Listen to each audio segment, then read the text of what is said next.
Hi friends, welcome back to my YouTube channel glow and grow diaries.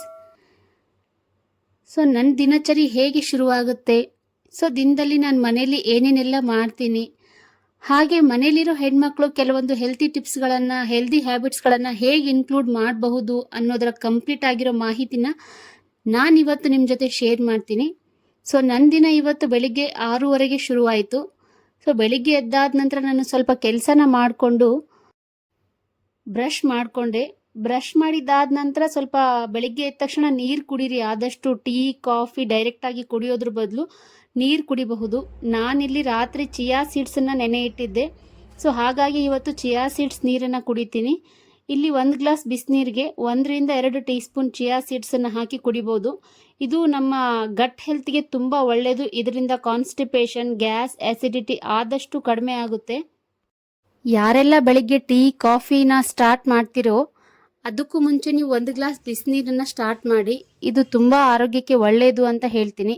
ಅದಾದ ನಂತರ ನಾನು ಮನೇಲಿ ಬ್ರೇಕ್ಫಾಸ್ಟನ್ನು ಮಾಡ್ತಿದ್ದೀನಿ. ಇವತ್ತು ಬ್ರೇಕ್ಫಾಸ್ಟ್ಗೆ ನಾನು ಅವಲಕ್ಕಿನ ಮಾಡ್ತಿದ್ದೀನಿ. ಆ್ಯಂಡ್ ಬ್ರೇಕ್ಫಾಸ್ಟ್ ತುಂಬ ಕಾಂಪ್ಲಿಕೇಟೆಡ್ ಆಗಿರಬೇಕು ಅಂತ ಅಲ್ಲ, ಇದು ನಮ್ಮ ದಿನದ ಫಸ್ಟ್ ಮೀಲ್ ಆಗಿರೋದ್ರಿಂದ ಸ್ವಲ್ಪ ಹೆಲ್ದಿಯಾಗಿ ಆ್ಯಂಡ್ ಸಿಂಪಲ್ ಆಗಿ ನ್ಯೂಟ್ರಿಷಿಯಸ್ ಆಗಿ ಇರಲಿ. ನೀವು ಏನೇ ಊಟ ಮಾಡಿದರೂ ಸಹ ಅದರಲ್ಲಿ ಸ್ವಲ್ಪ ಫ್ರೂಟ್ಸ್, ವೆಜಿಟೇಬಲ್ಸ್ನ ಆ್ಯಡ್ ಮಾಡಿ. ಆ್ಯಂಡ್ ಇದು ನಮ್ಮ ದೇಹಕ್ಕೂ ಒಳ್ಳೆಯದು. ಆದಷ್ಟು ಬ್ರೇಕ್ಫಾಸ್ಟನ್ನ ಯಾರೂ ಸ್ಕಿಪ್ ಮಾಡಬೇಡಿ. ಎಷ್ಟೋ ಜನ ಅಂದ್ಕೊಳ್ತಾರೆ ಬ್ರೇಕ್ಫಾಸ್ಟನ್ನ ಸ್ಕಿಪ್ ಮಾಡೋದ್ರಿಂದ ನಾವು ಸ್ಲಿಮ್ ಆಗ್ತೀವಿ, ತೆಳ್ಳಗಾಗ್ತೀವಿ ಅಂತ. ಬ್ರೇಕ್ಫಾಸ್ಟನ್ನ ಸ್ಕಿಪ್ ಮಾಡೋದ್ರಿಂದ ಯಾವುದೇ ರೀತಿ ಸ್ಲಿಮ್ನೆಸ್ ಬರೋದಿಲ್ಲ. ಇದರಿಂದಾಗಿ ನಮಗೆ ಗ್ಯಾಸ್, ಆ್ಯಸಿಡಿಟಿ ಜಾಸ್ತಿ ಆಗುತ್ತೆ. ಅದಕ್ಕೋಸ್ಕರ ನಿಮ್ಮ ದಿನದ ಮೊದಲ ಊಟನ ಯಾರೂ ಸ್ಕಿಪ್ ಮಾಡಬೇಡಿ. ಹೆಲ್ದಿಯಾಗಿ ಊಟ ಮಾಡಿ. ಬ್ರೇಕ್ಫಾಸ್ಟ್ ಆದ ನಂತರ ತುಂಬ ಜನ ನಾನು ನೋಡಿದ್ದೀನಿ ಟೀ ಕಾಫಿ ಎಲ್ಲ ಕುಡಿತಾರೆ. ಬ್ರೇಕ್ಫಾಸ್ಟ್ ಆದ ತಕ್ಷಣವೇ ಟೀ ಕಾಫಿನ ಆದಷ್ಟು ಅವಾಯ್ಡ್ ಮಾಡಬೇಕು. ಟೀ ಕಾಫಿ ಕುಡಿಯೋದ್ರಿಂದ ಏನಾಗುತ್ತೆ, ನೀವು ಏನೇ ಹೆಲ್ದಿಯಾಗಿ ಬ್ರೇಕ್ಫಾಸ್ಟ್ ಊಟ ಮಾಡಿದರೂ ಸಹ ಆ ನ್ಯೂಟ್ರಿಷಸ್ ನಿಮ್ಮ ಬಾಡಿಗೆ ಸಿಗೋದಿಲ್ಲ.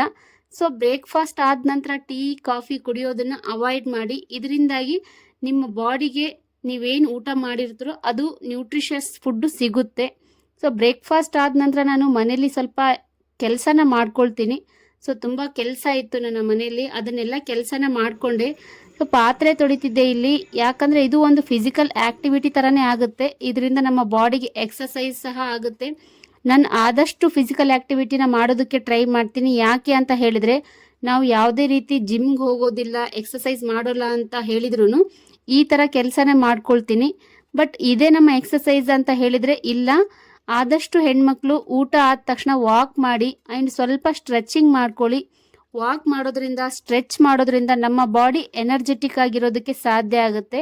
ಆ್ಯಂಡ್ ಇನ್ನೊಂದು ಟಿಪ್ ಏನು ಅಂತ ಹೇಳಿದ್ರೆ, ನಮ್ಮ ಕೆಲಸದ ಜೊತೆ ನಾವು ಹೆಲ್ತ್ ಕಡೆನೂ ಗಮನ ಕೊಡಬೇಕು. ನಾನು ಕೆಲಸ ಎಲ್ಲ ಮುಗಿಸ್ಕೊಂಡು ಸ್ವಲ್ಪ ಟೀ ಕುಡಿದೆ. ಟೀ ಕುಡಿದಾದ ನಂತರ ಇನ್ನೂ ಸ್ವಲ್ಪ ಬಟ್ಟೆ ಇತ್ತು ವಾಶ್ ಮಾಡೋದು. ಹಾಗಾಗಿ ಎಲ್ಲ ಬಟ್ಟೆನೂ ವಾಶ್ ಮಾಡಿಕೊಂಡೆ. ಬಟ್ಟೆ ವಾಶ್ ಮಾಡಿದಾದ ನಂತರ ಒಂದು 15-20 ನಿಮಿಷ ನನಗೆ ರೆಸ್ಟ್ ಬೇಕಿತ್ತು. ಹಾಗಾಗಿ ನಾನು ರೆಸ್ಟು ಮಾಡಿಕೊಂಡೆ. ರೆಸ್ಟ್ ಆದ ನಂತರ ನಾನು ಮಧ್ಯಾಹ್ನದ ಊಟ ಮಾಡಿಕೊಂಡೆ. ಮಧ್ಯಾಹ್ನದ ಊಟನೂ ಅಷ್ಟೇ ಯಾವುದೇ ರೀತಿ ಕಾಂಪ್ಲಿಕೇಟೆಡ್ ಆಗಿರಬೇಕಂತಿಲ್ಲ. ಮನೇಲಿ ಸಿಂಪಲಾಗಿ ಏನಿರುತ್ತೋ ಅದನ್ನೇ ಊಟ ಮಾಡಿ. ಅದ್ರ ಜೊತೆ ನೀವು ಸ್ವಲ್ಪ ವೆಜಿಟೇಬಲ್ಸ್ನ ಆ್ಯಡ್ ಮಾಡ್ಬೋದು ಅಥವಾ ಫ್ರೂಟ್ಸನ್ನು ಆ್ಯಡ್ ಮಾಡ್ಕೋಬೋದು. ಇಲ್ಲಿ ರೊಟ್ಟಿ ಮತ್ತು ಗಟ್ಟಿ ಬೇಳೆ ಪಲ್ಯ ಇತ್ತು, ಅದನ್ನೇ ಊಟ ಮಾಡ್ತಾ ಇದ್ದೀನಿ. ಬೇಳೆಲ್ಲೂ ಸಹ ಅಷ್ಟೇ ತುಂಬ ಪ್ರೋಟೀನ್ ಇರುತ್ತೆ. ಹಾಗಾಗಿ ನಾನು ಇವತ್ತು ವೆಜಿಟೇಬಲ್ಸ್ನ ಆ್ಯಡ್ ಮಾಡೋಕ್ಕಾಗಲಿಲ್ಲ, ನಮ್ಮ ಮನೇಲಿ ಇರಲಿಲ್ಲ. ಅದಕ್ಕೋಸ್ಕರ ನಿಮ್ಮ ಮನೇಲಿ ಇತ್ತು ಅಂತ ಹೇಳಿದರೆ ವೆಜಿಟೇಬಲ್ಸ್ನ ಆ್ಯಡ್ ಮಾಡಿ. ಅದಾದ ನಂತರ ಮತ್ತೆ ನನ್ನ ವರ್ಕ್ ಶುರು ಆಗುತ್ತೆ. ಅದನ್ನು ಎಲ್ಲ ಕೆಲಸನ ಮುಗಿಸ್ಕೊಂಡು ಮತ್ತೆ ನನಗೆ ಆದಷ್ಟು ಟೈಮ್ ಸಿಕ್ಕರೆ ನಾನು ರೆಸ್ಟ್ ಮಾಡ್ತೀನಿ. ನಿಮಗೆ ಟೈಮ್ ಸಿಕ್ತು, ನಿಮ್ಮ ಬಾಡಿಗೆ ರೆಸ್ಟ್ ನೀಡ್ ಇದೆ ಅಂತ ಹೇಳಿದಾಗ ನೀವು ಅಫ್ಕೋರ್ಸ್ ರೆಸ್ಟ್ ಮಾಡಿ 15-20 ನಿಮಿಷ. ಅನ್ನೆಸೆಸರಿ ಮಧ್ಯಾಹ್ನ ನಿದ್ದೆ ಮಾಡಬೇಡಿ. ಯಾರೆಲ್ಲ ತುಂಬ ಫ್ಯಾಟ್ ಇದ್ದೀರೋ, ಯಾರಿಗೆಲ್ಲ ತುಂಬ ಫ್ಯಾಟ್ನೆಸ್ ಜಾಸ್ತಿ ಇದೆಯೋ ಅವರು ಮಧ್ಯಾಹ್ನ ಮಲ್ಗೋದನ್ನು ಆದಷ್ಟು ಅವಾಯ್ಡ್ ಮಾಡಿ. ಸೈಂಟಿಫಿಕಲಿ ಪ್ರೂವ್ ಆಗಿದೆ, ಮಧ್ಯಾಹ್ನ ತುಂಬ ರೆಸ್ಟ್ ಮಾಡೋದ್ರಿಂದ ಬಾಡಿ ಫ್ಯಾಟ್ ಇನ್ಕ್ರೀಸ್ ಆಗುತ್ತೆ. ನನ್ನ ಕೆಲಸ ಎಲ್ಲ ಮಾಡ್ತಾ ಈವ್ನಿಂಗ್ ಆಯಿತು.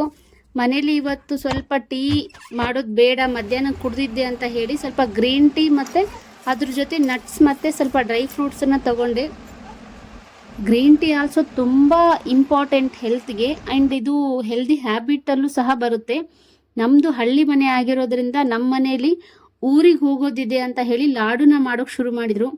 ನಮ್ಮ ಕಡೆ ಎಲ್ಲ ಸ್ವಲ್ಪ ಸ್ವಲ್ಪ ಅಂತ ಮಾಡೋದೇ ಇಲ್ಲ.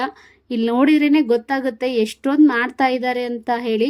ಸೊ ಅವ್ರಿಗೆ ಗೊತ್ತಿಲ್ಲದೆ ನಾನು ವಿಡಿಯೋ ಮಾಡಿದೆ, ಅವ್ರಿಗೆ ಯಾರಿಗೂ ಗೊತ್ತೇ ಇಲ್ಲ ನಾನು ವಿಡಿಯೋ ಮಾಡ್ತಾ ಇದ್ದೀನಿ ಅಂತ ಹೇಳಿ. ಇಲ್ಲಿ ಪುಟಾಣಿ ಹಿಟ್ಟು ಆ್ಯಂಡ್ ಶೇಂಗಾ ಕಾಳು ಎಲ್ಲ ಹಾಕಿ ಬಿಸಿ ಬಿಸಿ ಲಾಡುನ ಕಟ್ತಾ ಇದ್ರು. ಅವ್ರ ಕೈಯೆಲ್ಲ ಸುಡ್ತಾ ಇತ್ತು. ನಾನು ಹಾಗೆ ಅವ್ರಿಗೆ ಗೊತ್ತಿಲ್ಲದೇ ವಿಡಿಯೋ ಮಾಡ್ತಾ ಇದ್ದೆ. ಎಷ್ಟೊಂದು ಮಾಡಿದ್ದಾರೆ ಅಂತ ಹೇಳಿದರೆ ಇಮ್ಯಾಜಿನ್ ಸಹ ಮಾಡೋಕ್ಕಾಗಲ್ಲ, ಅಷ್ಟೊಂದು ಮಾಡಿದ್ದಾರೆ. ಆ್ಯಂಡ್ ಇನ್ನೂ ಸ್ವಲ್ಪ ಮೇಲೆ ಎತ್ತಿಟ್ಟಿದ್ರು. 4 ಕೈ ಸಾಕಾಗಲಿಲ್ಲ ಅಂತ ಮತ್ತೆ ಇನ್ನೂ 2 ಕೈ ಆ್ಯಡ್ ಆದವು ಅದರಲ್ಲಿ. ನಮ್ಮ ಮನೇಲಿ 3 ಜನ ಸೇರಿಕೊಂಡು ಲಾಡು ಮಾಡ್ತಿದ್ರು. ಆ್ಯಂಡ್ ತುಂಬ ಟೇಸ್ಟಿಯಾಗಿತ್ತು, ಬಟ್ ಸ್ವಲ್ಪ ಗಟ್ಟಿಯಾಗಿತ್ತು. ನನಗೆ ಈ ರೆಸಿಪಿ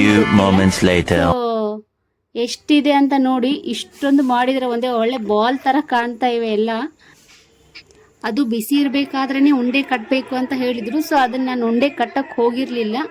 ಅದಕ್ಕೋಸ್ಕರನೇ ಇದ್ದಿದ್ದೆಲ್ಲ ಪಾತ್ರೆಯನ್ನು ತೊಳೆದ್ಬಿಟ್ಟು ಬಿಗ್ ಬಾಸ್ ನೋಡಿಕೊಂಡು ಊಟ ಮಾಡ್ಕೊಂಡ್ವಿ ಎಲ್ಲರೂ ಮನೇಲಿ. ನಮ್ಮ ಮನೇಲಿ ಆಲ್ಮೋಸ್ಟ್ ಕೆಲವೊಬ್ಬರೆಲ್ಲ ಬಿಗ್ ಬಾಸ್ ಫ್ಯಾನ್. ಹಾಗಾಗಿ ಎಲ್ಲರೂ ಸಹ ಊಟ ಮಾಡಿಕೊಂಡು ಬಿಗ್ ಬಾಸ್ ನೋಡಿ ಮಾತಾಡ್ತಾ ವಾಕ್ ಮಾಡಿ ನನ್ನ ದಿನನ ಇಲ್ಲಿಗೆ ಮುಗಿಸ್ತಾ ಇದ್ದೆ.